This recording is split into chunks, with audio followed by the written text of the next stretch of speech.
नमो अरहन्ताणं नमो सिद्धाणं नमो आयर्याणं नमो उवज्जायाणं नमो लोये सवसाहु।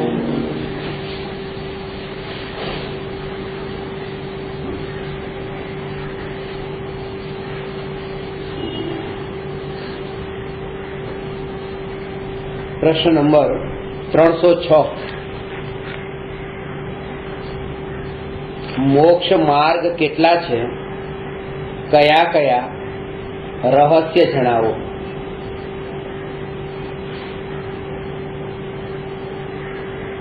गई काले चर्चा करी थी कि मोक्ष मार्ग एक ज छे, पण मोक्ष मार्गनुं निरूपण बे प्रकारे करवामां आव्युं छे। मोक्ष मार्ग एक छे, मार्ग तो एक ज छे, एने चार अपेक्षाए समजवानो छे। द्रव्य अपेक्षाए मोक्ष मार्ग एक छे, क्षेत्र अपेक्षाए मोक्ष मार्ग एक छे, काल अपेक्षाए मोक्ष मार्ग एक छे अने भाव अपेक्षाए मोक्ष मार्ग एक छे। आ चतुष्टय संबंधी चर्चा में गई काले त्रण प्रकारना विषयों पर चर्चा थई कि द्रव्य अपेक्षाए, क्षेत्र अपेक्षाए ने काल अपेक्षाए। निर्विकल्प आत्मानुभूति विना कोईने पण धर्म थतो नथी, ते द्रव्य अपेक्षाए मोक्ष मार्ग एक छे। निर्विकल्प आत्मानुभूति विना क्यांय पण धर्म थतो नथी, ते क्षेत्र अपेक्षाए मोक्ष मार्ग एक छे। अने निर्विकल्प आत्मानुभूति विना क्यारेय पण धर्म थतो नथी, ते काल अपेक्षाए मोक्ष मार्ग एक। आजे चौथा पॉइंट पर चर्चा करीए छे कि निर्विकल्प आत्मानुभूति शुद्ध भाव सिवायना कोई भाव विना प्रगट थती नथी। आ वात एटली सूक्ष्म छे कारण के शुद्ध भाव धर्म छे अने ए शुद्ध भाव ने कोई परनी अपेक्षा नथी। कारण के शुद्ध भाव पोताना गुणोना भेदनी पण अपेक्षा राखतो नथी। पोताना आत्माना गुणोना भेद पण ज्यारे दृष्टि अगोचर थाय छे त्यारे ते अंतरमा स्थित एवो चित चैतन्य चमत्कार मात्र जे भगवान आत्मा जेनु दर्शन थाय छे ए भाव अपेक्षाए त्या शुद्ध भावनी अपेक्षाए कथन करीने कीधुं के शुद्ध भाव विना धर्म नथी।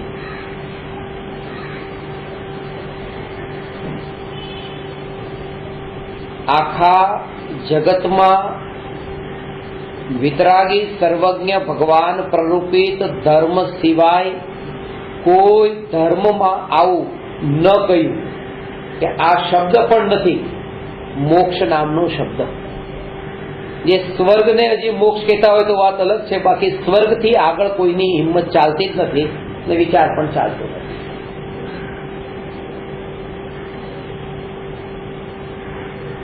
अने लक्ष्य पण ए छे, महिमा पण एनी छे। गई काले एक बेन बात करता था कि हवे तो बस खरेखर मारे धर्म करी लेवा जेवो छे, क्यारे ऊपर जता रहीशुं खबर नहीं। એટલે મેં એમને પૂછ્યું કે તમને કોણે કીધું તમે ઉપર જ જવાના છો? પહેલી વાત તો તમે કેવી રીતે નક્કી કરી લીધું કે ઉપર જ જઈશ? અધોલોકમાં 7 નરક પણ છે, ખબર છે ને? તમને તમારા જીવનના કૃત્યોની ખબર છે કે કેવા કેવા કામ કરેલા છે। વિચાર આવ્યો છે તો ખાલી વાત તો ખાલી કેવા માટે ઉપર જવાનું બધા આ ઉપર ગયા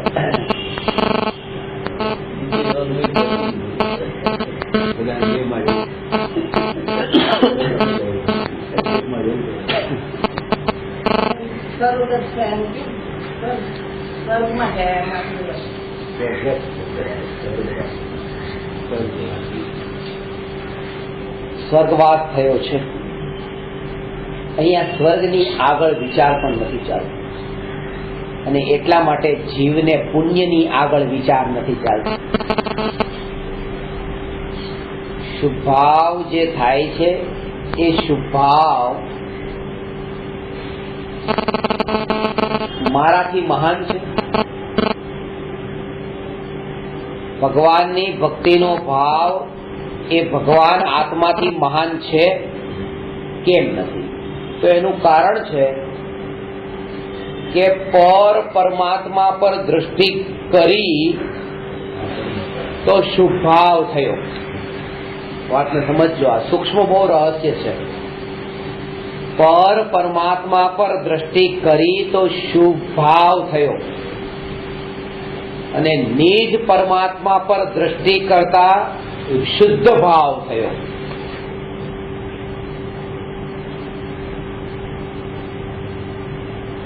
નિજ પરમાત્મા પર દ્રષ્ટિ કરતા જે શુદ્ધ ભાવ થાય છે એ શુદ્ધ ભાવ પણ નિજ પરમાત્માથી મહાન નથી. તો પરમાત્મા પર દ્રષ્ટિ કરવાથી જે શુભ ભાવ થયો એ નિજ પરમાત્માથી મહાન કેવી રીતે હોય?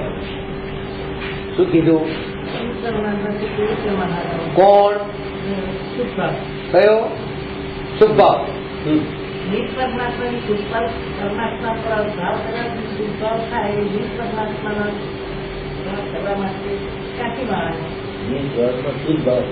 ફરીથી વાત સમજો. એક છે ત્રિકાળી ધ્રુવ દ્રવ્ય સ્વભાવ છે અહીંયા, અને એક છે કે એ દ્રવ્ય સ્વભાવ પર દ્રષ્ટિ કરવાથી પ્રગટ થતી આ શુદ્ધ ભાવની પર્યાય. એ વાત બતાવી છે. જયારે શુદ્ધ ભાવ પ્રગટ થયો તો શુદ્ધ ભાવ છે શું? પર્યાય છે. તો એ પર્યાય પ્રગટ થઈ ક્યારે? ત્રિકાળી ધ્રુવ ભગવાન આત્મા પર દ્રષ્ટિ ગઈ ત્યારે ને. તો અહીંયા એ કહે છે કે ત્રિકાળી ધ્રુવ ભગવાન આત્મા ઉપર દ્રષ્ટિ ગઈ એવો જે શુદ્ધ ભાવ, એ શુદ્ધ ભાવ પણ ત્રિકાળી ધ્રુવ ભગવાન આત્માથી મહાન નથી. એટલે દ્રવ્યથી પર્યાય મહાન નથી. તો પછી પરમાત્મા પર દ્રષ્ટિ કરવાથી ઉત્પન્ન થયેલો શુભરાગ, એની જે અંદરમાં મહિમા, અંદરમાં એનો રસ, એમાં જે ઉત્કંઠા, જેમાં એ કેમ? કારણ કે એટલા માટે, કારણ કે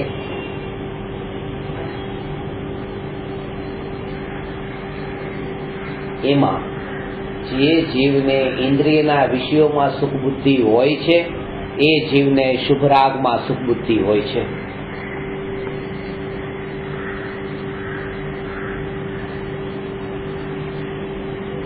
સુખ બુદ્ધિની વાત છે. મિષ્ટાન ને ભોજન કરવામાં જેની સુખ બુદ્ધિ છે એને ભગવાનના દર્શનમાં સુખ બુદ્ધિ છે, કારણ કે એના ફળમાં તે મીઠાઈ મળવાની છે. સીધી વાત છે. તમને સારા સારા કપડામાં સુખ બુદ્ધિ હોય, તમને પૈસામાં સુખ બુદ્ધિ થવાની છે, કારણ કે એના બદલામાં તમને સારા કપડા મળવાના છે. તો જે ભગવાનની ભક્તિના રાગના ભાવ છે એમાં સુખ બુદ્ધિ કોને હોય? કે એના બદલામાં જે મળવાનું છે એ વસ્તુમાં સુખ બુદ્ધિ પડેલી હોય. એટલે કે રાગમાં સુખ બુદ્ધિ છોડવા માટે પહેલા તે રાગના ફળમાં મળવા વાળા ભોગો, એમાંથી સુખ બુદ્ધિ છૂટી જાય.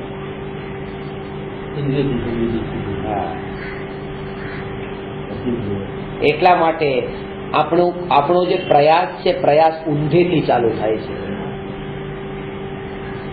પૈસાનો મોહ છોડો, પૈસાનો મોહ છોડો. પૈસો તો આત્મા મેલ છે, આજે છે ને કાલે નથી, પાછો પરમ દિવસે છે. કોને ખબર? પાછો પહેલા દિવસે નથી. એ મોહ નહીં. પેલા તો ઇન્દ્રિય વિષયોના ભોગો એને અનિત્ય ને અસાર જાણો.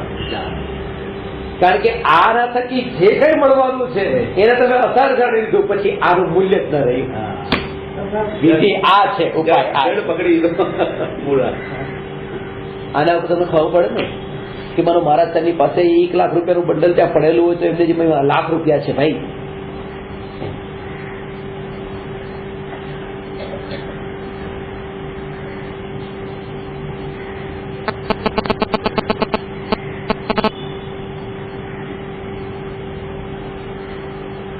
પોતે હાથ લગાડે નહીં. મહિમા તો પૂરેપૂરી છે. હવે બે મહારાજ સાહેબ છે તો એક મહારાજ સાહેબ ને બહાર જવાનું છે તો બીજાને કહીને ગયા જોજો સાચું ધ્યાન રાખજો, આપણે હાથ નથી લગાડવાનો. પણ પંડિતજી આવે એમને 1 લાખ રૂપિયા આપવાના છે. કોઈ મૂકી દીધા હતા માણસે, અને એકને જવાનું છે કોઈ બીજા આવવાનું છે તો બીજી બાજુ ગયા હોય કે એટલી આકુરતા થાય કે પેલા મહારાજ સાહેબ આવે પછી કેવું ઉભો થાવ ને.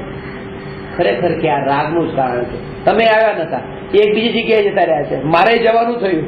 હવે આ વસ્તુ તમે મૂકવી કે આટલી કિંમતી, એ કિંમતી એનું મૂલ્ય તમને લાગ્યું ને, એનો મતલબ કે એના બદલામાં જે વસ્તુઓ મળે છે એનું મૂલ્ય પણ તમને છે. હજી વિષયોના ભોગોનું મૂલ્ય ઘટ્યું નથી. એનું મૂલ્ય જેને ઘટી ગયું તો એ વિચાર કરી લે છે કે આના ફળમાં મળે છે શું મળે છે, એ જ વસ્તુ છે, અનિત્ય છે, અસાર છે, ક્ષણભંગુર છે, રાખ છે. રાખના બદલામાં રાખ જ મળે, બીજું કઈ નથી. જળના બદલામાં જળ જ મળે, અસારના બદલામાં અસાર જ મળે. અસારના ફળમાં સારભૂત મળે કેવી રીતે? ચોપડીમાં પૈસા મુકાવી દે, ચોપડી લઈ લે, અંદરનો અભિપ્રાયમાં જે સુખ બુદ્ધિ જે છે ને એ છૂટે. અભિપ્રાયની સુખ બુદ્ધિ છૂટે. પ્રયોજન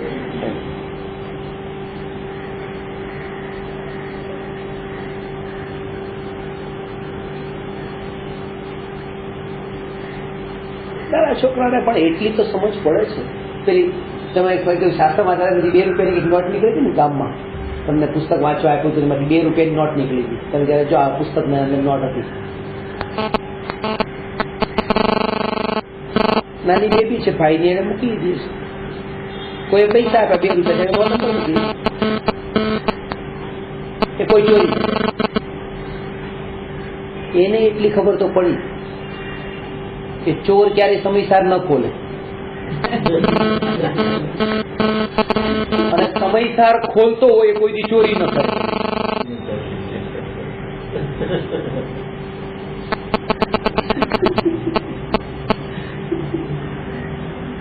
5 વર્ષના છોકરાને એટલી તો ખબર પડે છે.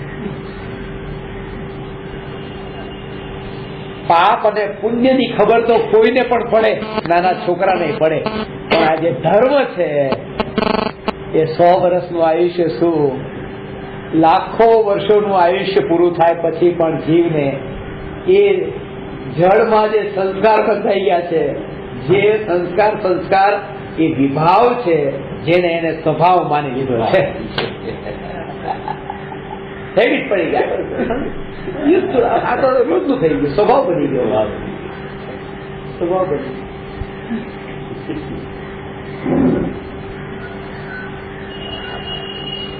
સ્વભાવ નથી. એને પેલા વિભાવ તો માનો, એને મેલ તો માનો, એને ડિઝાઇન સુકમ માની બેઠા તમે કે આ તો ડિઝાઇન છે, આ કપડામાંથી જાય જ નહીં, એમ સુકમ માની બેઠા. મેલ છે, પેલા મેલ ને મેલ જાણે.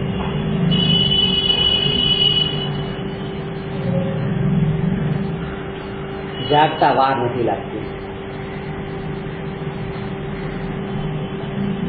પણ પોતે જાગવા માંગતા નથી.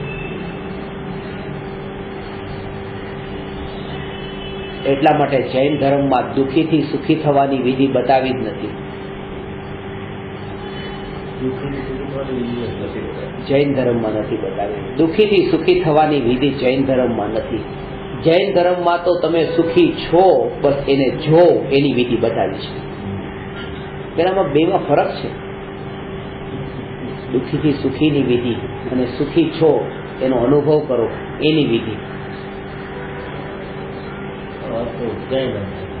કે તમે સુખી છો, તમે પ્રભુ છો, તમે પરમાત્મા છો, પોતાને માને નથી, પોતે ક્યાં છે.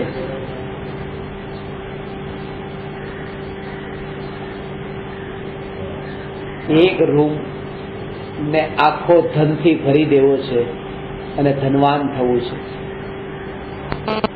એક ધનવાન થવાની વિધિ શું? કામ ધંધો કરવો, રોજ જવું, થોડા બંડલો ભેગા કરવા, ગોઠવતા જવા. એક આ રીતે ધનવાન થવું, અને બીજું એ કે ધનનો ઢગલો પરેડવડો છે, ખાલી આંખ બંધ છે, આંખ ખોલવાની છે અને આ ધનવાન થવું.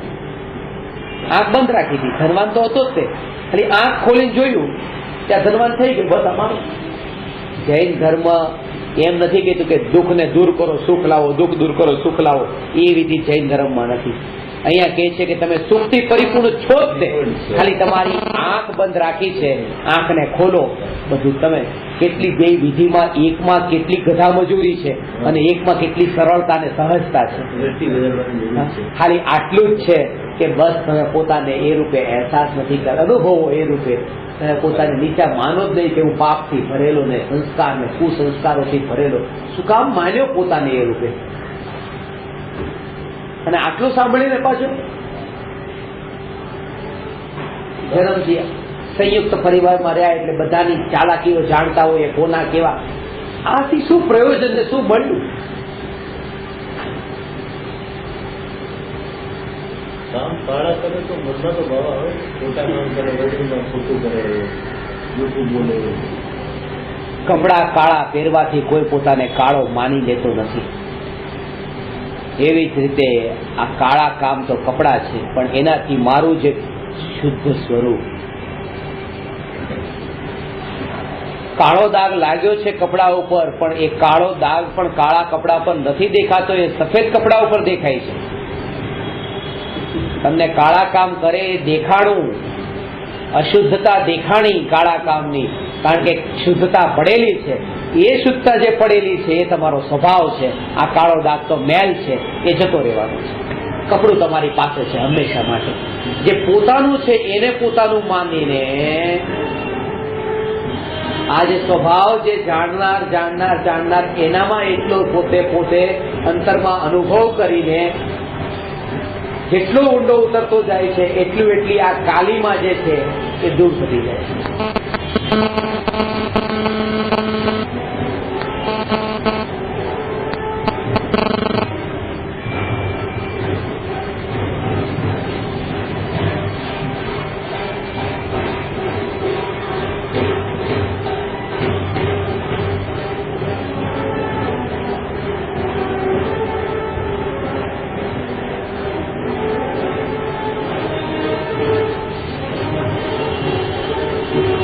ભાવ અપેક્ષાએ આ જે સ્વરૂપ છે એ સ્વરૂપ તો એટલું સૂક્ષ્મ સ્વરૂપ છે કે શુદ્ધ ભાવ વિના ક્યાંય ધર્મ નથી. શુદ્ધ ભાવ એ ત્રિકાળી ધ્રુવ આત્માના લક્ષ્ય વગર થવાનું નથી.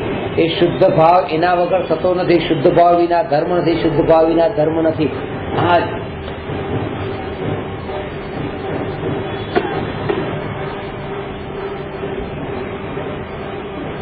લક્ષ્ય તમારું કયું છે? આ સાંભળતા લક્ષ્ય ત્રિકાળી ધ્રુવ જ્ઞાન. મારા એક વિદ્યાર્થી મને હંમેશા કે તમે પ્રવચન આપો ને ત્યારે તમને બેસતા નથી આવડતું.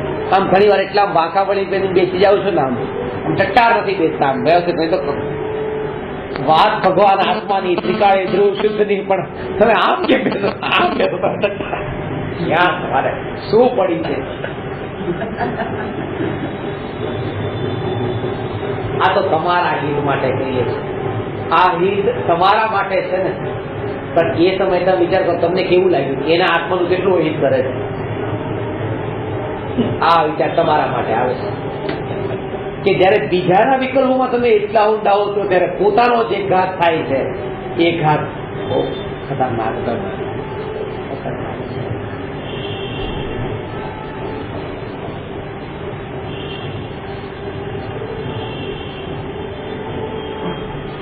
જીવ પોતાના અંદર જે ચાલતું હોય એનાથી સિવાયનો બીજો વિચાર શું કરી શકે? મુનિરાજ મનમાં આહાર લે છે તો એના મનમાં ઓફિસે ટિફિન જતું હોય તો એ બીજો વિચાર શું કરે કે ઘરેથી ટિફિન લઈને કોઈ જતું હશે?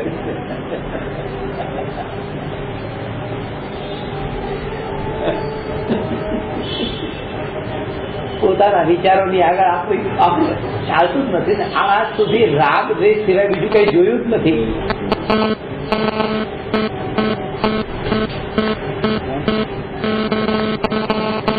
રાગદ્વેષ વગરનું જીવન તો બિલકુલ જળ જીવન લાગે છે, ડેડ. એક ઘડિયાળનું લોલક જો આમ જતું હોય ને આમ જતું હોય તો ઘડિયાળ ચાલુ લાગે છે, પણ આમ થઈ ગયું એટલે બંધ પડી ગઈ. હવે કોઈ ન્યુટ્રલ થઈ ગયો, રાગ દ્વેષ વગર વિતરાગ, એ આમ લાગે ઘડિયાળ બંધ પડી ગઈ, એનું કામ અટકી ગયું. કારણ કે એના વગર તો આપણે જોયું જ નથી. એ કાંટો ફરે કેવી રીતે, આ લોલક ફરે નહીં જાય. રાગ દ્વેષ વગર સમય જાય કેવી રીતે આપણો, રાગ દ્વેષ વગર જાય કેવી રીતે?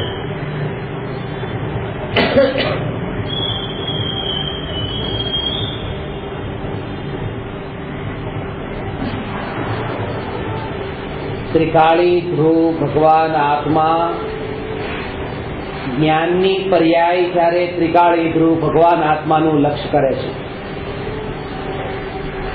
એ ભગવાન આત્માના ભાવને ગ્રહણ કરે છે ત્યારે પર્યાયમાં પણ શુદ્ધ ભાવ પ્રગટ થાય છે.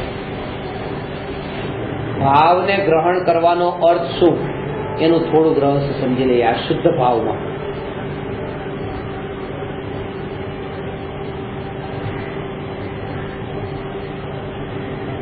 ભાવને ગ્રહણ કરવાનો અર્થ એની પરિપૂર્ણતાને ગ્રહણ કરવું એ છે. પરિપૂર્ણતાને ગ્રહણ કરવું.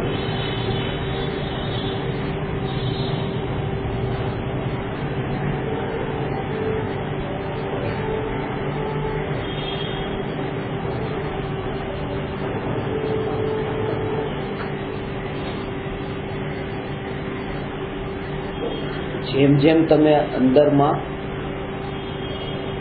આ જે ભાવથી અંદરમાં ઉતરીને એ સ્વરૂપને ગ્રહણ કરતા જાઓ, પરિપૂર્ણતા, પરિપૂર્ણ. આવો પ્રશ્ન પોતાના માટે, એવો જે પ્રશ્ન હું કોણ, તો આ જે પરિપૂર્ણ ભગવાન આત્મા, પરિપૂર્ણ ભગવાન આત્મા, એ પરિપૂર્ણતાને જ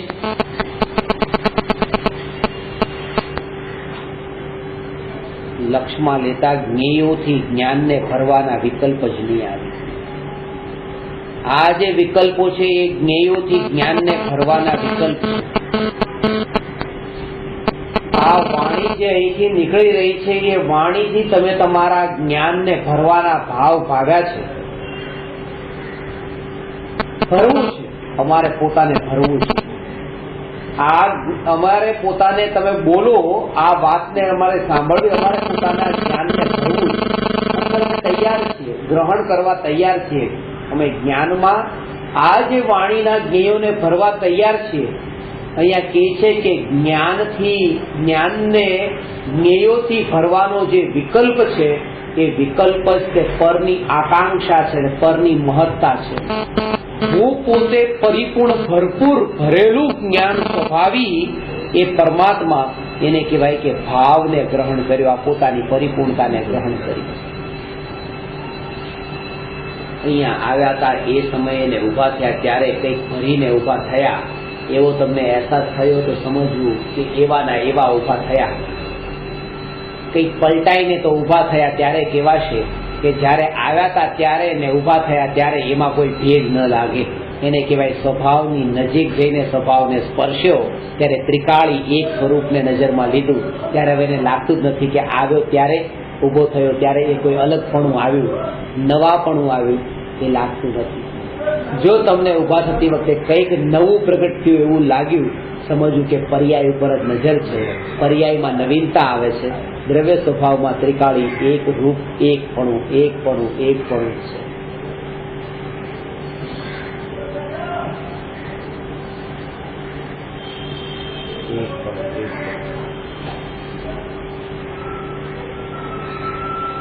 એકપણા ઉપર દ્રષ્ટિ હોવાથી શરીરની ક્રિયાઓ જે છે એ શરીરની ક્રિયા ત્યાં ગૌણ થઈ ગઈ, પર્યાય ગૌણ થઈ ગઈ. રાગ દ્વેષના વિકલ્પો ગૌણ થયા.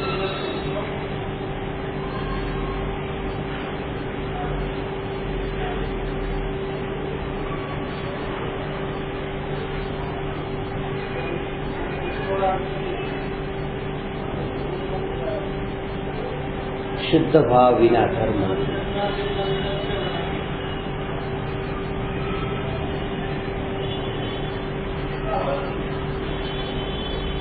એટલે જ આ પ્રશ્ન હતો. કૃપાળુ દેવે પોતાના જીવનમાં આટલો ધર્મ કર્યો એટલે સ્વર્ગે ગયા. કેટલો ધાર્મિક ધર્મમય જીવન જીવ્યા. ગુરુદેવ પણ આટલો જીવનમાં ધર્મ કર્યો એટલે સ્વર્ગમાં ગયા. કૃપાળુ દેવે ને ગુરુદેવે પુણ્ય નામનો અધર્મ કર્યો હતો એટલે સ્વર્ગે ગયા. પુણ્ય નામનો અધર્મ કર્યો એટલે સ્વર્ગે ગયા. ધર્મનું ફળ તો હજી મળ્યું નથી. તો મોક્ષ છે. સંસાર ક્યારે ધર્મના ફળમાં ન મળે. અધર્મનું ફળ જ સંસાર હોય. જો સ્વર્ગ મળ્યું છે તો સ્વર્ગ પણ એક સંસાર છે, અધર્મનું ફળ છે. એ સાંભળવાની હિંમત ચાલવી જોઈએ. કહેવાની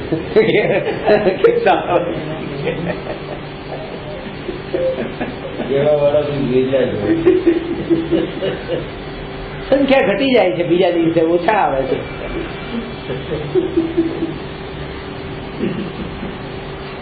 રાગમાં ધર્મ બતાવો તો ઘણા આવશે. આખું બિલ્ડિંગ આવશે.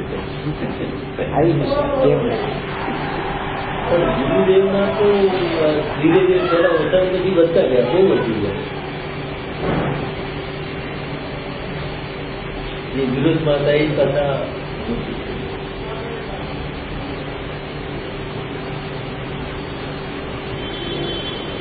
એનું પણ એક મૂળ કારણ એ કે સમજણથી આવનારા તો બહુ ઓછા,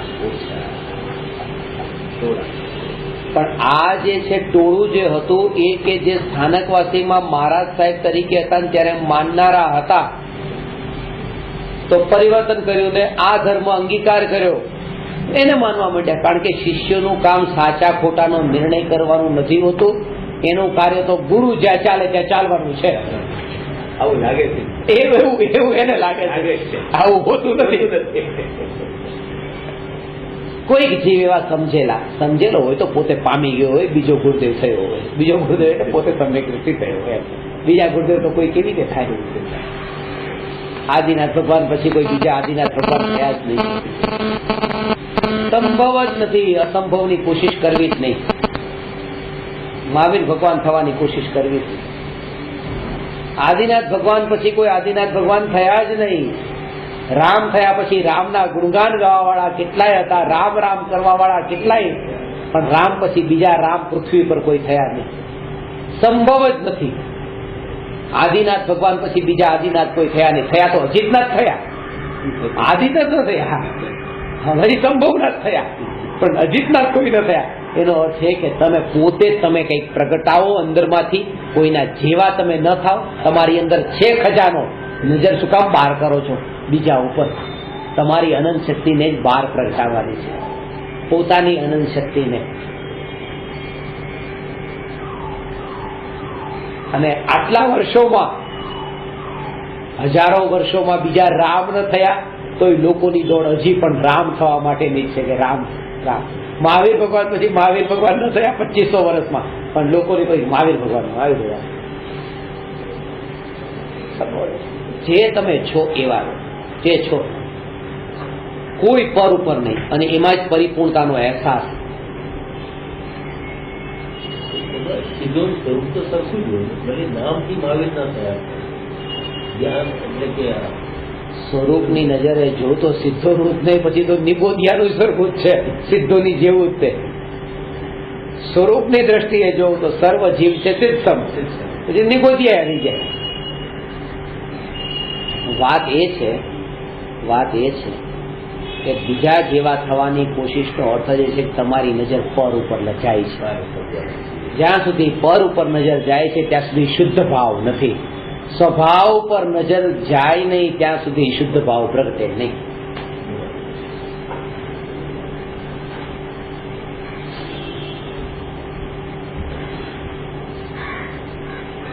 પર ઉપર નજર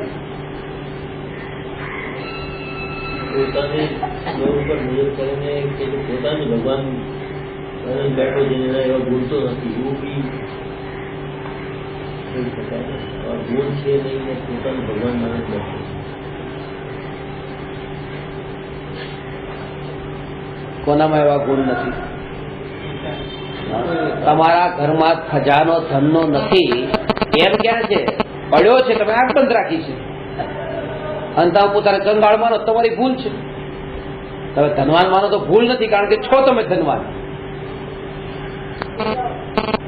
પણ ક્યારે તમે ખરેખર આનંદનો અનુભવ કરશો? જયારે તમે ધન દેખી લીધું અને હવે એટલે જ્યાં સુધી ભગવાન આત્માની પ્રત્યક્ષ સ્વસંવેદન પ્રત્યક્ષ એવી નિર્વિકલ્પ આત્માનુભૂતિ થતી નથી, ત્યાં સુધી હું ભગવાન છું એનો આનંદ પણ આવતો નથી, માનવમાં આવતું નથી. પ્રત્યક્ષ અનુભૂતિ એટલે અનુભૂતિ થાય છે ત્યારે જ સમ્યક દર્શન થાય છે. સમ્યક દર્શન એટલે માનવું, અનુભૂતિ થવી એટલે આ નિર્વિકલ્પ અનુભવ.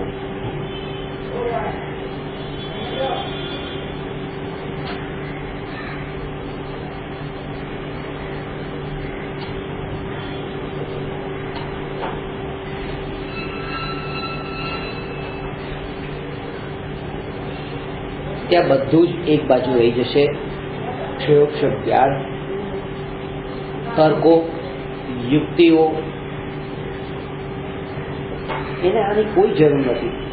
જે ગઈકાલ તમે વાત કરતા કે આ શાસ્ત્રોનું આટલું બધું તમને જ્ઞાન છે ને એટલા માટે આ બધું ભેદ છૂટો પડે છે. શાસ્ત્રનું જ્ઞાન નહીં, એ તો જ્ઞાન એ વિદ્વત્તા છે, એ પંડિતાઈ છે.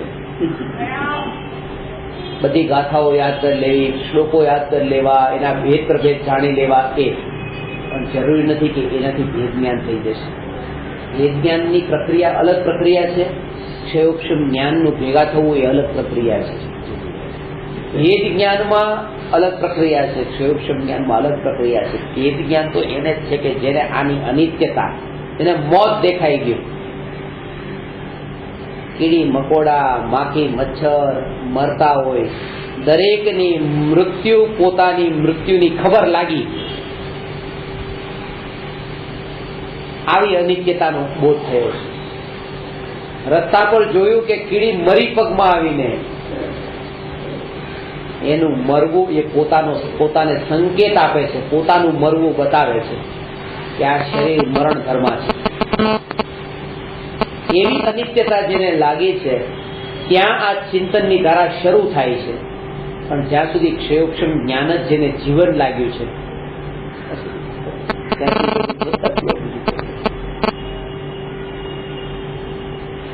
એટલા માટે મેં તમને આ વાત બતાવી. જો તમને આ બધું યાદ નથી પણ રહેતું તો એમ નહીં સમજો ભેદ જ્ઞાન ન થઈ શકે. ગાથાઓને શ્લોકોને યાદ નથી રહેતું.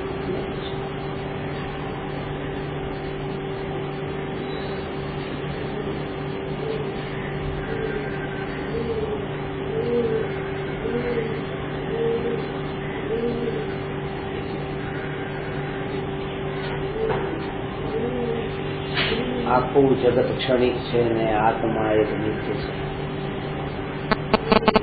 આત્માનો અનુભવ બસ એકમાત્ર નિત્ય છે. એ અનુભવ જે છે એ શુદ્ધ આત્માનો નિર્વિકલ્પ અનુભવ છે.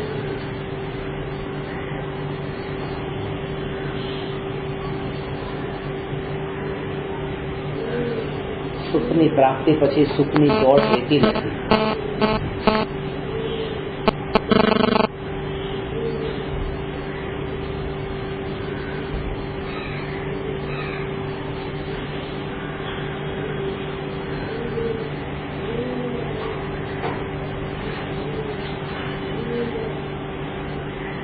નિર્વિકલ્પ અનુભવ થતા, અતિન્દ્રિય સુખ પ્રગટ થતા હવે ઇન્દ્રિય સુખને ભેગું કરવાની તરફ લક્ષ્ય જતું નથી. ત્યાં એ અનિત્યતા દેખાડી. ખોબો ગમે એવો ભરેલો હશે પણ એ ખોબામાંથી પાણી ટીપું ટીપું ટીપું ટીપું પાણી નીચે પડી જ રહ્યું છે.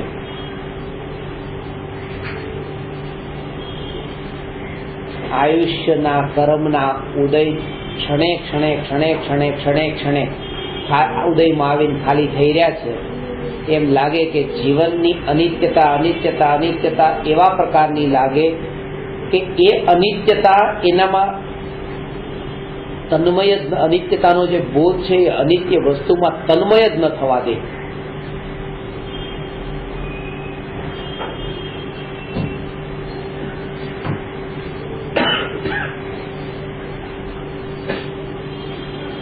જેને બધું જ દેખી લીધું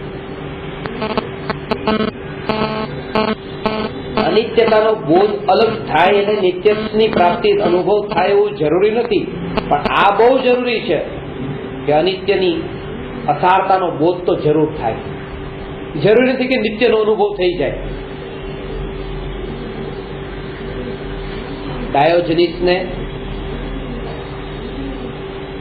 એને કોઈ પૂછ્યું કે તમારા કોના થકી તમને તમારા જીવનમાં બધી પ્રેરણાઓ મળી? મુખ્ય બેના નામ લીધા, એરિસ્ટોટલ અને કૂતરા.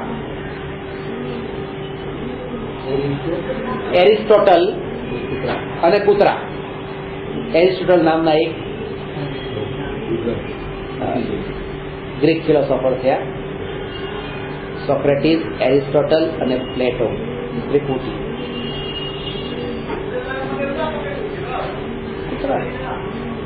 એટલી તો મને ખબર પડી ગઈ કે કૂતરાએ તે પૈસા નહીં, ઘર નહીં, કપડા નહીં, કાંઈ માથાકૂટ નહીં, કેટલા આમના મસ્ત પોતાની મસ્તીમાં છે.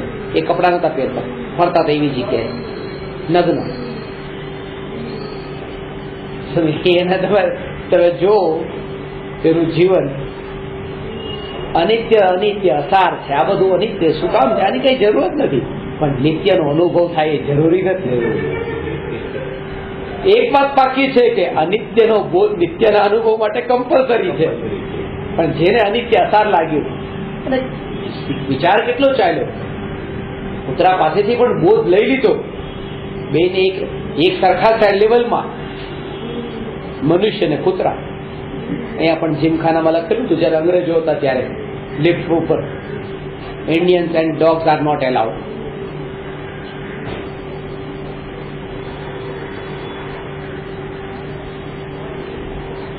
આપણે કે સર્વન્ટ આર નોટ એલાઉડ લિફ્ટમાં. સર્વન્ટની લિફ્ટ અલગ હોય, તો એમાં લિફ્ટમાં લખેલું હતું. હમણાં સુધી જે બોર્ડ હતું Indians and dogs are not allowed, એટલે ઇન્ડિયન ને ડોગ ને બંનેને એક લેવલમાં રાખ્યા. ડાયોજનીસ કે છે હું પણ રાખું છું, પણ હું એનાથી કંઈક શીખવા માટે મને કોઈ ભેદ નથી, પણ અનિત્ય ને એનાથી પણ મેં કંઈક અનિત્ય શીખી છે, પણ નિત્યની પ્રાપ્તિ થઈ નથી. ખાસ વાત એ છે પેલા આ અસારતા જે અનિવાર્ય અંગ છે, અસારતા અસારતા અસારતા થાય.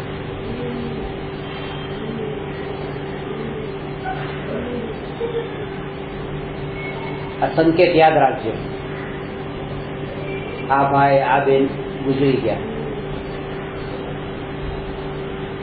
માનું મરણ થયું. મરણ થયું એ શું છે? પોતાના મરણના સંકેત છે, પોતાના મરણની ખબર આપે છે. પણ માણસ બહુ ચાલાક છે. એ સમયે એના મરણની ચર્ચામાં એવો ઊંડો ઉતરશે, બહુ સારા ભાઈ હતા, આમ હતું તેમ હતું, એમ કરી કરીને પોતાનું મરવાનું છે એ વાત તો ભૂલાવી દે. પોતાને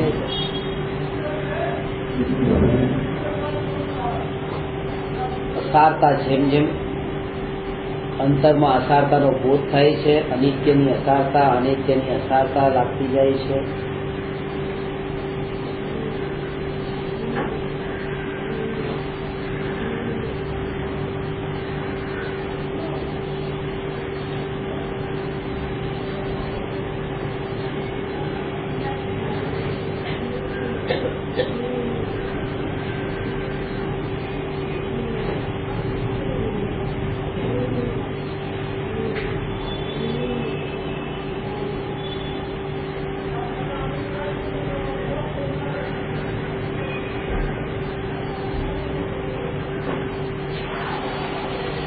ઇન્ડોનેશિયામાં 18,000 જેટલા ટાપુ છે.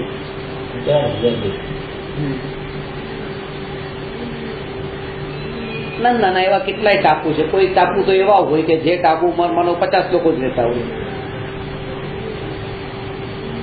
આ પપુઆના બધા ટાપુઓ જે છે એમાંથી એમના ટાપુઓમાં તમને હું કહીશ તો તમને આશ્ચર્ય લાગશે, હસવું પણ આવશે અને કયા કયા ભાવ થશે. એક ટાપુનું નામ રાખવાના છે, એ લોકો મારું નામ રાખવાના છે. 80 લોકો રહે છે ટાપુ પર, અને ત્યાં મારા વ્યાખ્યાન થાય છે. અને ત્યાં એ લોકો તકસી મૂકવાના છે કે ઇતિહાસમાં તમે અમર થઈ ગયા. એટલે આના ઉપરથી ગઈકાલે મારે વાત ચાલતી હતી ફોનમાં, ત્યારે મેં એમને આ વાત કીધી કે ભાઈ જૈન ધર્મમાં 24 તીર્થંકર હોય છે, અને ગયા કાળમાં જે 24 થયા એના નામ અમને ખબર નથી, યાદ નથી. તીર્થંકરો જેવા તીર્થંકરોના નામ યાદ નથી. 80 લોકોના ટોળાની વચ્ચે એક માણસનું નામ હમણાં એક પાણી ફરી વળે ખબર નથી અહીંયા કોણ હતું. મોટા ભાગે તણાઈ જ જાય છે, ત્યાં પાણી ક્યારેક ક્યારેક એટલું આવી જાય, કોઈ પછી રહેતું નથી. આપણને એવી અનિત્યતા એટલી નિત્યતા રૂપે લાગી જાય કે બસ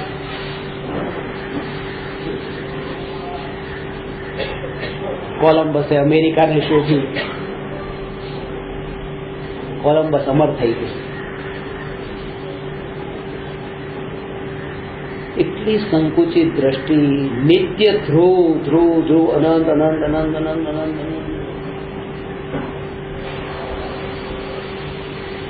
પોતાની અનંતતાનો એટલો એટલો એટલે એટલે એટલે જેમ જેમ સૂક્ષ્મ સૂક્ષ્મ સૂક્ષ્મ આનો વિચાર પણ તમે કરો ને, જેટલા જેટલા ઊંડાણમાં ગયા, અનંતતાની અનંતતાની અનંતતાની અનંતતાની ઊંડાણમાં ગયા ગયા ગયા, કે હવે તમને અહીંયા કોઈ આમ કરે કે કોઈ કાપે કે કોઈ, એની ખબર કેમ જ્ઞાનીઓને નથી પડતી. ઉપસર્ગ વિજયી કેમ થાય છે? કારણ કે એ અનિત્યના ઊંડાણની અંદર જઈને અનિત્યતાને અનુભવી છે. એ નિત્ય અનંતતાની ઊંડાણમાં જઈને અનંતતાને અનુભવી છે. એટલા માટે એ અનંતતાને સ્પર્શે છે ત્યારે આવી નિત્યતા તરફ સડનલી એના બહુ સંભવત નથી કે રાગ દ્વેષની એવી તીવ્ર, તમારી આંખ બિલકુલ બંધ જ હોય,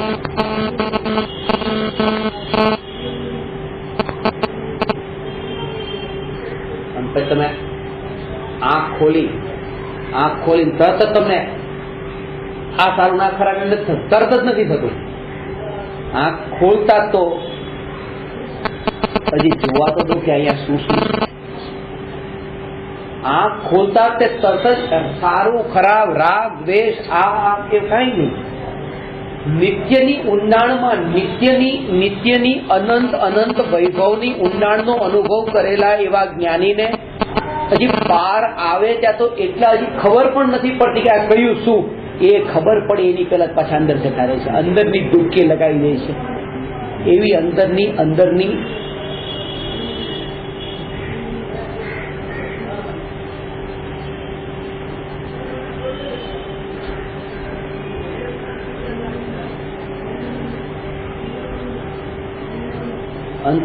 અનંત અનંત શક્તિને અનુભવતા બહાર આવતા બહારનું દેખાતું જ નથી. એ કેમ નથી? જયારે સાધારણ વ્યક્તિને પણ તત્વનો સ્વાધ્યાય કર્યા પછી, ઉભા થયા પછી થોડા વાર માટે તો દેખાય પણ નહીં.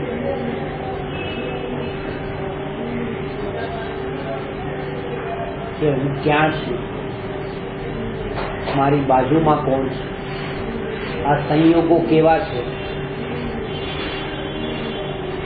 અંતરના પરિણામો કેવા ચાલી રહ્યા છે.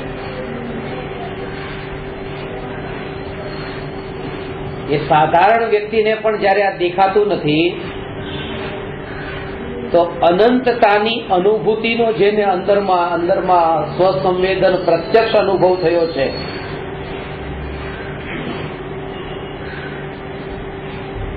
કે આખું જગત શૂન્ય થઈ ગયું છે.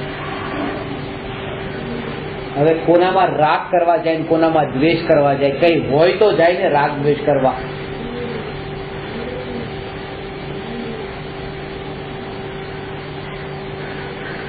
એકલા શૂન્યમાં શું રાગ ને શું દ્વેષ, એટલે આખું જગત શૂન્ય થઈ ગયું. શૂન્ય થવાનો અર્થ એ છે કે આખું જગત અસાર થઈ ગયું. જેટલો ઊંડો જશે એટલો બહાર આવવામાં એટલી જ વધારે તકલીફ પડશે. પેલા જ્યાં ઉપયોગ ખેંચી તાણીને જે લાંબા થતા હતા,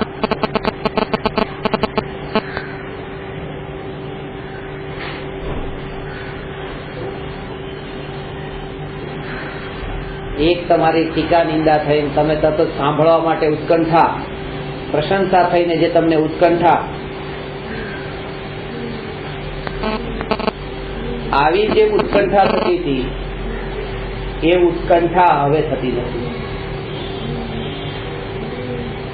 કારણ કે જેટલી ઊંડાણમાં ગયા છીએ, જેટલા સમુદ્રના ઊંડાણમાં તળિયે જાય છે એટલો તરંગનો અનુભવ જતો દૂર થતો ગયો. હવે ફરીથી પાછો જો એને એ તરંગના અનુભવમાં બહાર આવવું હોય તો એ બહાર આવતા એટલી જ વાર લાગશે, કારણ કે એટલો અંદરમાં ઊંડાણમાં ગયો છે. અનુભૂતિમાંથી બહાર આવતા જ્ઞાનીઓને અનિત્યમાં હજી નિર્ણય પણ કરવો હોય કે આ ધનરાજભાઈ, આ માંગીલાલજી, આ ડોક્ટર સાહેબ, આ શાંતિભાઈ, આવો નિર્ણય કરવા માટે પણ હજી વિચાર કરવો પડે છે. કોણ શું. કારણ કે અંદરમાં ઉતરીને જે અનુભવ કરેલો છે એ અનુભવમાં તો હવે આખું જગત શૂન્ય થઈ ગયું છે. એ અનુભવના કાળની સ્થિતિ આવા પ્રકારની છે. એ પણ વિચારેને નથી એ સમયે કે આ શૂન્ય થઈ ગયું, પણ એ સમયનો અંદરનો અનુભવ એવો છે કે એ સમયની બહારના સંયોગો સાથેનું એની અંતરમાં પરિણતિ એવા પ્રકારની વર્તે છે.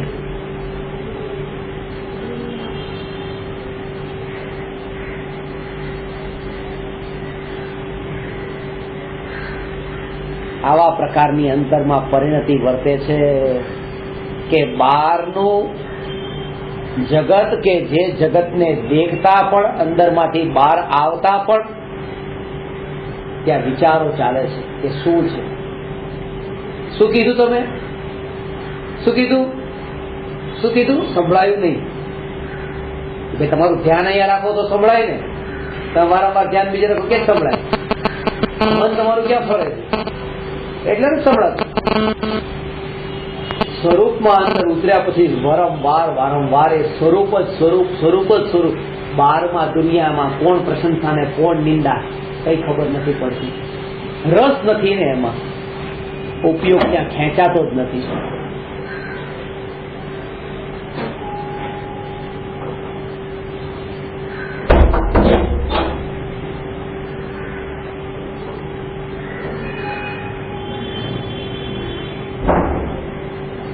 એક વ્યક્તિ આફ્રિકાના જંગલમાં શિકાર કરવા ગઈ.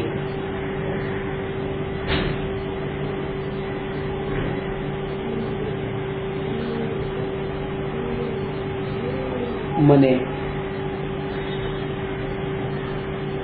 નાયરોબીમાં મળી. એણે એની જીવનની થોડી વાત કીધી કે હું જ્યારે અહીંયા જંગલમાં શિકાર કરવા માટે ગયો હતો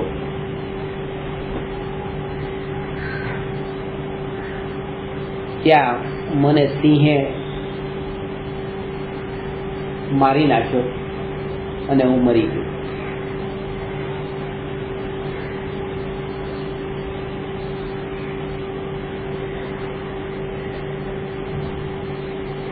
શું વાત કરો છો? તમારો ખરેખર એ મતલબ છે કે સિંહે તમને મારી નાખ્યા? તો કે હા, સિંહે મારી નાખ્યા. કારણ કે જેવી મેં ત્યાં બંદૂક આમ તાકી હતી અને એ સમયે સિંહે જે ગર્જના કરી હતી એ સમયે બંદૂક હાથમાંથી છૂટી ગઈ અને એ સમયે જે સ્થિતિ આવી હતી એ સ્થિતિથી લઈને આજ સુધી એમ જ લાગે છે કે હવે હું મરી જ ગયો છું. હવે આ જીવન નથી લાગતું. તમને લાગતું હશે પણ હું તો ત્યારે જ મરી ગયો હતો એ ગર્જનાથી જ. બહારમાં ચાલતું ફરતું શરીર તમને કઈ દેખાતું હશે, અંદરમાં બધું મરી ગયું છે. સગા સંબંધી મિત્રો બધા સાથેનો વ્યવહાર આખા જગતનો બહારમાં થતો હોય, અંદરથી જ્ઞાની માટે આખું જગત શૂન્ય થઈ ગયું છે, હવે રહ્યું નથી, મરી ગયું છે. એ જે અંદરનો અનુભવનો ઝટકો જ એવો છે કે બહારનું બધું જ પછી ત્યાં હોવા છતાં પણ એ શૂન્ય થઈ ગયું, હવે ત્યાં રહ્યું.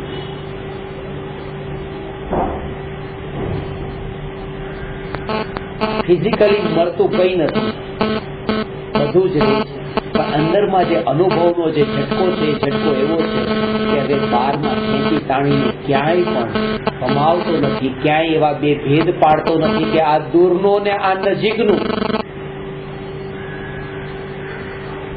કારણ કે બંને મુસાફર હતા ને બેમાં મેં દૂર નજીકના ભેદ ક્યાં પાડ્યા? આ પારકું ને આ પોતાનું, આ હિત ઈચ્છનારું ને આ અહિત ઈચ્છનારું, સ્વભાવની નજીક જઈને જોયું છે તો એનું તો કોણ હિત ઈચ્છે ને કોણ એનું અહિત ઈચ્છે?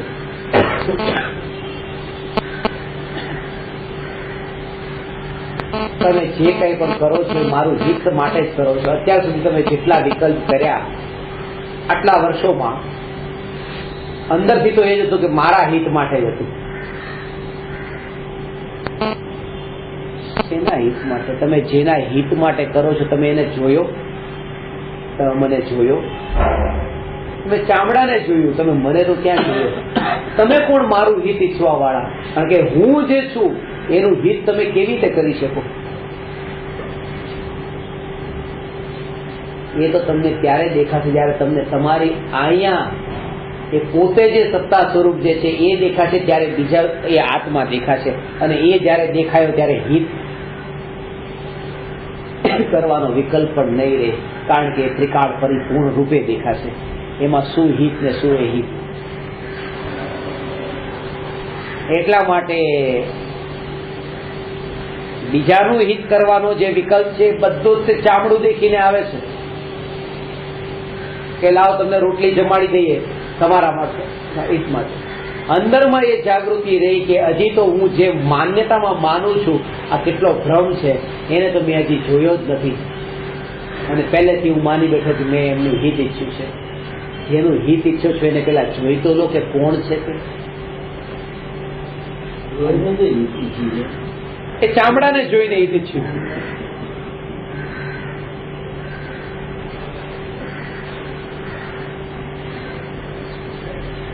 કારણ કે તમે આ જીવનને બચાવવાનો વિચાર કર્યો. 2 ટાઈમની રોટલી પણ તમે મને આપી દેશો જીવનભર કે તમે સાધના કરો,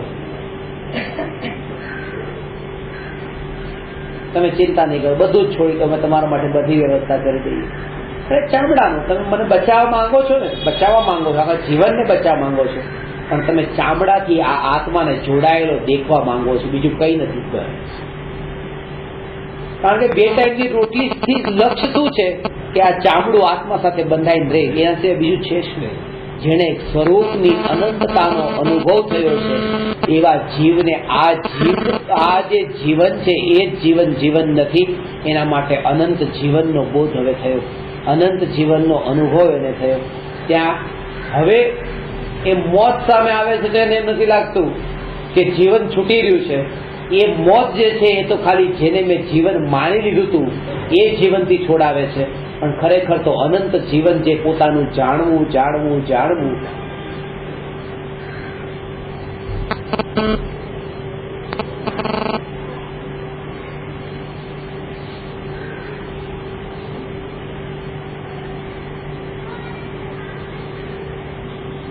એ અનંત જીવનની યાત્રા સહજ છે.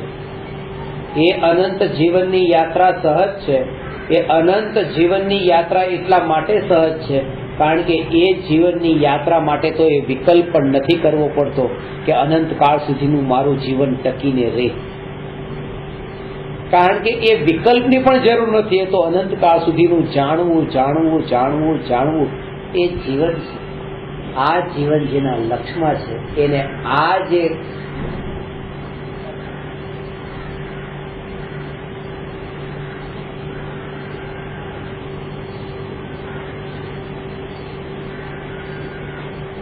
ચામડા સાથે રહેલું આત્માનું આ જે જીવન છે એ જીવન પછી ગૌણ થઈ જાય.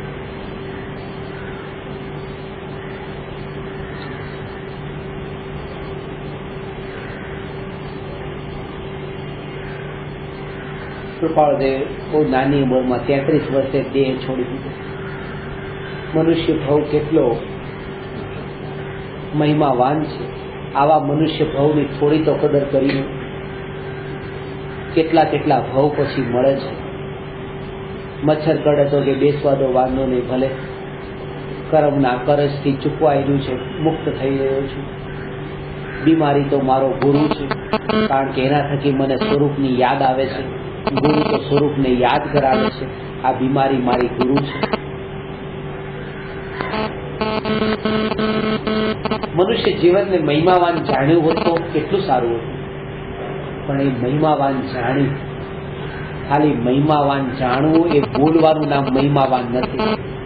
કારણ કે અનંત કાળ સુધીનું જે આ જાણવારૂપ જીવન છે, એ જીવનની જે દ્રઢતા અને નિર્ણય જે થયો, એ તે આ મનુષ્ય જીવનની સાર્થકતા છે.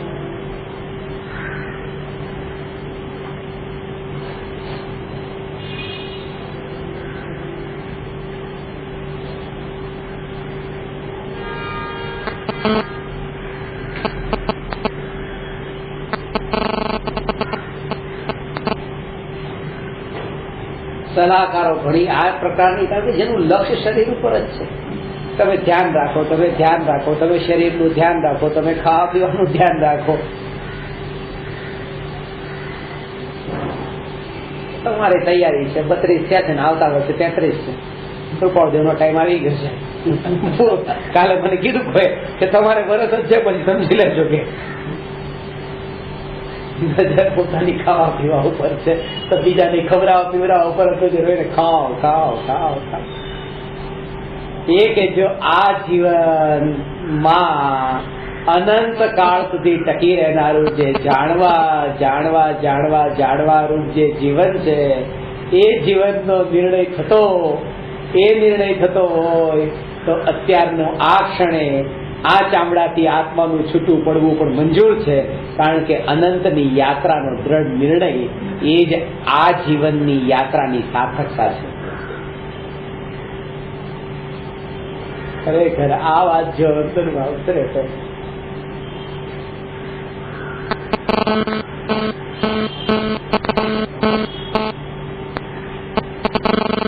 કોઈક વિરલાને ઉતરે છે.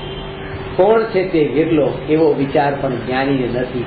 આ વિચાર કરવામાં પણ આ અનંત કાળની જાણવારૂપી યાત્રાને ચૂકી જાય છે. ત્યાં એની યાત્રામાં એવી તન્મયતા છે.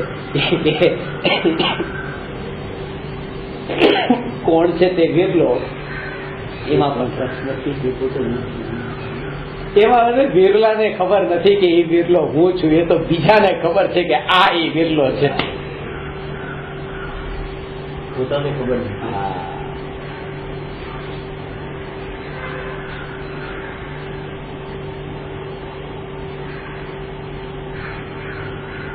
પોતે આરામથી મસ્ત ઊંઘ લેતો હોય અને લોકોનું ટોળે ટોળું ત્યાં ફરતું હોય. જે આરામથી ઊંઘી રહ્યો છે એને તો ખબર નથી કે વિરલો હું છું, કે જે બધાની વચ્ચે પણ ઊંઘી રહ્યો છું આરામથી મસ્ત. એ તો બીજાને ખબર છે કે આ કોઈ વિરલો છે, કારણ કે એને તો પોતાની અનુભૂતિ સિવાય બીજું કઈ નથી. ઊંઘની સુખની અનુભૂતિ કરનારાને એ વિરલો હું એ પણ વિકલ્પ નથી. એ તો બીજા નક્કી કરે છે. અને એ પણ કોઈક એ વિરલા હોય છે જે વિરલાની ઓળખાણ કરી શકે. કૃપાળુ દેવ તો મળવા મુશ્કેલ છે. કૃપાળુ દેવ આવા મહિમાવાન હતા એવો નિર્ણય કરવા વાળા પણ મુશ્કેલ. અને બધાને લાગે ખાધું પીધું નહીં, બરાબર ધ્યાન રાખ્યું નહીં, દવા લીધી નહીં, શરીરનું ધ્યાન રાખ્યું નહીં.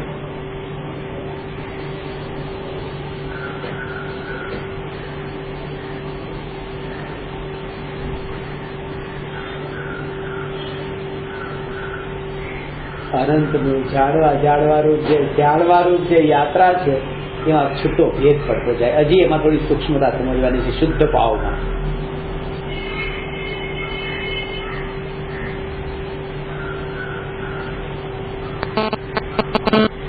સૂક્ષ્મ વાત છે. આ વાતને તમને એટલા ભાવથી બતાવું છું, એટલી આત્મીયતાથી બતાવું છું. તમને અંદરમાંથી ખબર પડતી હશે કે આ જે જાણવાળું પરિણમન કેવા પ્રકારનું અંદરમાં ચાલી રહ્યું છે.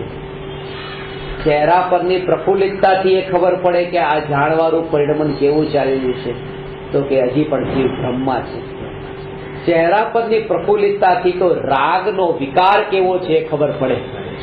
અંદરના જાણપણાને તો આ ચહેરાની રેખાઓમાં જે પલટાવ ને બદલાવ છે એની સાથે કોઈ સંબંધ નથી. એ ચહેરાની રેખાનો પલટાવ તો રાગની નિશાની છે. જાણપણું તો નિરંતર જાણવું જાણવું જાણવું એના રૂપે સ્વભાવ છે. એ સ્વભાવની પૂર્ણતાને જે અનુભવે છે શુદ્ધ ભાવને પામ્યો છે. આનું નામ ધર્મ છે. આ ધર્મ એક જ છે. મોક્ષના માર્ગ બે નથી. માર્ગ તો એક જ છે. માર્ગ ક્યારેય બે નહીં હોય, પણ અનેકાંત સ્વરૂપે આગમમાં ઉલ્લેખ છે. મોક્ષ માર્ગ એક પણ છે, મોક્ષ માર્ગ અનેક છે. હવે એ વાતને થોડી સમજે. આ વાતની તો અમને ખબર જ નથી. અમે તો આજ સુધી એટલું જ માનતા હતા કે એક હોય ત્રણ કાળમાં પરમાર્થનો પણ આ બીજો ક્યાંથી આવ્યો?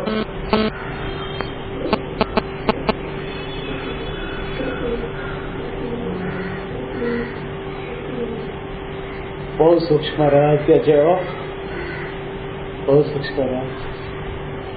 મોક્ષ માર્ગ જે છે તે મોક્ષ માર્ગ એક નથી, મોક્ષ માર્ગ અનેક છે. અનેક છે તો કેટલા છે કે મોક્ષ માર્ગ અનંત છે. બે ચાર નહીં, અનંત છે. અનંત છે. મોક્ષ માર્ગ અનંત છે. આદિનાથ ભગવાન મોક્ષ પામ્યા તો મોક્ષનો માર્ગ શું છે? સમ્યક દર્શન, સમ્યક જ્ઞાન, સમ્યક ચારિત્રની એકતા. એટલી તો ખબર છે ને.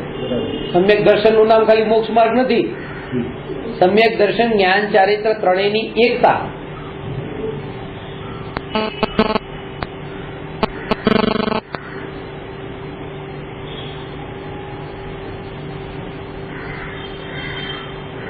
એ તો અમારી નોની પણ બોલે. હમણાં ગયા વ્યાખ્યાનમાં કીધું કે સમ્યક દર્શન, સમ્યક જ્ઞાન, સમ્યક ચારિત્ર વગર મોક્ષ થશે કેમ? તો કે પેલું એકતા તો રહી ગયું હતું. તમે મને તો યાદ કરાવ્યું હતું એવું કે સમ્યક દર્શન, જ્ઞાન, ચારિત્રની એકતા. અને આ તો ખાલી સમ્યક દર્શન, સમ્યક જ્ઞાન, સમ્યક ચારિત્ર એટલું જ બોલ્યા. એકતા કેમ ન બોલ્યા? બરાબર. એકતા ખાસ મહત્વની છે. એકતા, આ યુનાઇટ, ત્રણે ત્રણની યુનિટી.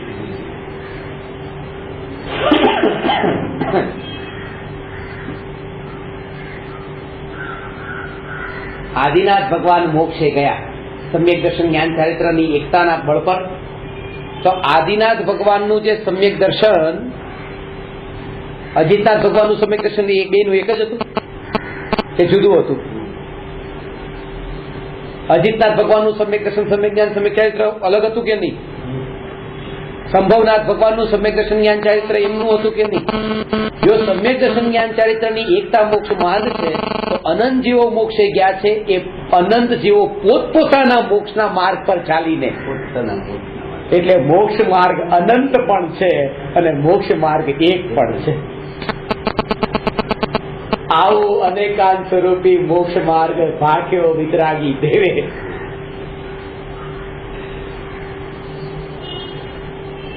કારણ કે ભલે માર્ગ એક હોય, પગ તો બધાના પોતપોતાના જ હશે ને.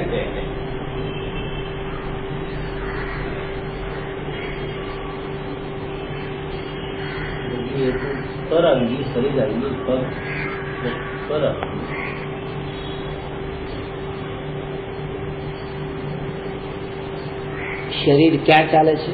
રસ્તા ઉપર. તો રસ્તો પર આવ્યો કે નહીં? પરની વાત ચાલતી હોય, રસ્તાની વાત ચાલતી હોય તો પછી પરની જ વાત આવશે. અને મોક્ષના માર્ગની વાત ચાલતી, મોક્ષની, તો ત્યાં સમ્યક દર્શન, જ્ઞાન, ચારિત્ર આવશે. પોતાના પગ પર ચાલીને મોક્ષનો માર્ગ પર ચાલી શકાય. એટલે કે ગુરુ ખાલી દીવો છે, પગ તો પોતાના જોશે. એ કહેશે ચાલ્યા આવો પાછળ પાછળ, પણ તમને તેડી નહીં શકે. ચાલવું તો પડશે. એ તેડી લે તો એમ કહેવાય કે પર આવી ગઈ. બે ભેગા થયા ત્યારે ફરાયું. એકલા એકલા ચાલે. જેટલા જીવ આજ સુધી મોક્ષે ગયા અને જઈ રહ્યા છે અને ભવિષ્યમાં જશે, એ પોતાના સમ્યક દર્શન જ્ઞાન ચારિત્રના બળ વડે જ મોક્ષને પામે છે. તેથી જેટલા જીવનો મોક્ષ એટલા મોક્ષના માર્ગ. સ્વરૂપની દ્રષ્ટિએ તો મોક્ષ માર્ગ એક છે, સંખ્યાની દ્રષ્ટિએ મોક્ષ માર્ગ અનંત છે. ક્વોલિટી ને ક્વોન્ટિટી. દર્શન જ્ઞાન જરૂરી છે. તમે ઘરેથી આવ્યા તમારી ગાડી લઈને, તમે ઘરે જાય તમારી ગાડી લઈને, તમે ઘરે જાય તમારી ગાડી બધાની પોતપોતાની છે, રસ્તો એક જ છે. હવે પૂછ્યું કે એક સાધનથી આવ્યા કે જુદા સાધનથી આવ્યા? સાધન તો બે છે.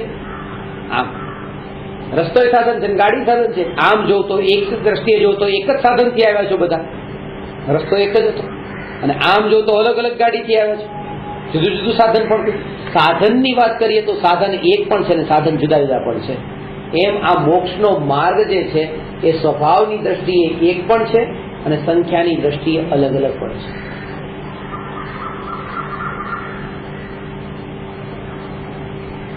આવું અનેકાંત સ્વરૂપી મોક્ષ માર્ગ અહીંયા કહ્યો છે, જેની ટૂંકી ચર્ચા અત્યારે આપણે કરી.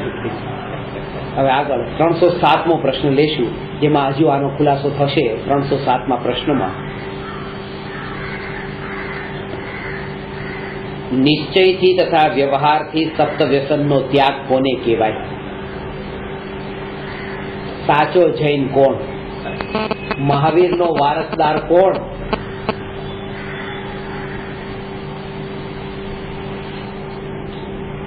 એ જાણ્યા પેલા આપણે એ સમજશું કે મહાવીરનો વારસો કયો.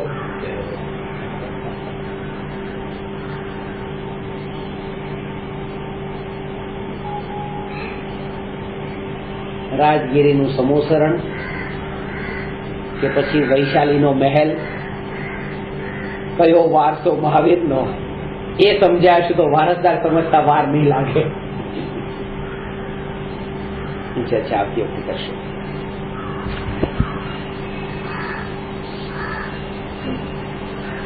નમો અરહંતાણમ નમો સિદ્ધાણમ નમો આયર્યાણમ નમો ઉવજ્જાયાણમ નમો યોએ સર્વસર્વ